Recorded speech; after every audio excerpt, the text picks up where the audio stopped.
All right. And joining us now, someone with a very interesting story. Renee King Sonnen is executive director and founder of Rowdy Girls Sanctuary. I like rowdy girls. Renee, good morning. How are you? Good morning. Let's talk about your story here. You have a hyphenated name because you married this guy. Sonnen is how you pronounce it, right? Yeah, I married him twice, actually. That's Twice? Right. You First married time wasn't enough. And then this guy was a rancher, so you moved to the ranch, and you have a transformation that takes place. Tell us about your story. This is interesting. Yeah, I moved to the ranch from Houston, bona fide, dyed-in-the-wool Texas city girl, and had a collection of leather boots, went to the rodeo, ate barbecue, did all that stuff Texans do. Moved to the ranch, and at first I didn't really pay too much attention to the cows, except they were just there, just like they always are on the Texas landscape. And then I started having feelings for these cows, and it was quite disturbing at first, because you're not supposed to have feelings for the food you eat. Right. And so my husband wanted me to get more and more involved in the ranching business with him, and I really didn't care too much about it.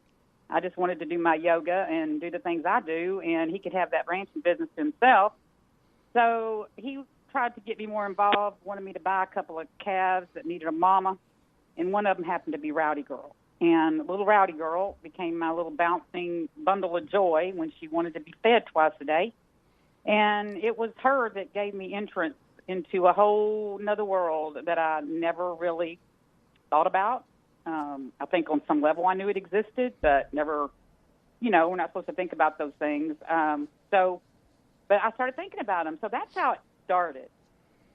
Well, usually, pardon me, the word rancher and vegan don't usually go hand in hand. That's true, yeah. No. How was that met in the ranching community? You decided now to do the sanctuary where you actually where we save animals from having to go to slaughter. How was that? What's the reaction been like? Well, it took me a little while to finally change completely. It took 6 years, actually, of me witnessing time and time again my husband taking the baby calves to the sale barn to be sold into the industry. Right. And I didn't, I'm a loyal rancher's wife. Like you said, ranchers and vegans don't go together. And so even though I was having feelings for these animals, I still ate animals. And I wasn't, I had no connection really to any of that until it took about 6 years, and I finally drew the line in the sand, so to speak, and I bought my husband's cows. We had a showdown out in the pasture, and I told him, I said, look, if you take that trailer up the road one more time, I'm going to follow it. I'll go to the sale barn if I have to. I'll buy every one of them back on your credit card. And if that doesn't work, you can pick me up in jail because you're not going to do it anymore. Wow, you are a rowdy girl. Yeah. Now I understand why you married him twice. You're making a lot more sense now, Renee. But the ranching community, well, it's interesting. Texans pride themselves on kind of a live and let live type of mentality. I haven't really had any pushback, so to speak, from local ranchers. They've helped us when we've needed help. We've helped them when they've needed help. They've been curious about what we do. We've had local FFA kids and 4-H kids find out about us, and instead of taking their animals all the way to the end, which is always slaughter, we've rescued several of those animals, and they're living out their lives happily at Rowdy Girl Sanctuary. So, Renee, tell us about the recent hurricanes that hit. You said you're originally from Houston, and that was devastating there. What about animals? How were they affected, and how many of them were rescued? Well, that must have been a challenge.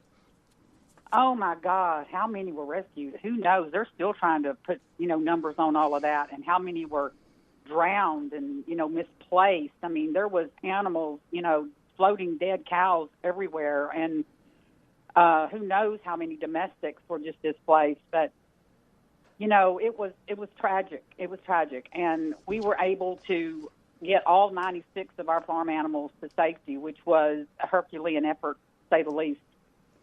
During those final hours when we realized that Harvey was going to become a Cat 4.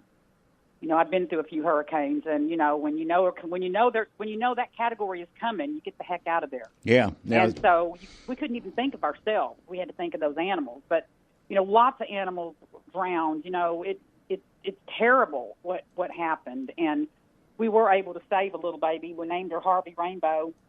She drifted up into a subdivision behind us, a little 6-week-old calf, and none of the local ranchers, claimed her. So we got the opportunity to rescue her, and she had river rot all over her legs. I don't know how she survived it, but, thank you for asking about the hurricane. So many people, so many lives were lost, and we're still recovering. Me and my husband are still in 2 separate locations.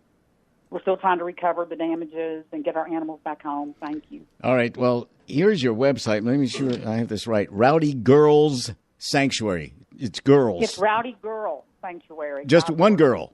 Yeah, just one girl and Rowdy then Girl's sanctuary. the cow. I mean, Okay, I'm so used to being Rowdy Girl, but Rowdy Girl's really the cow. I think I've just taken on her persona, or she's taken on mine, one or the other. I'm not Right. okay, That's awesome. Got it.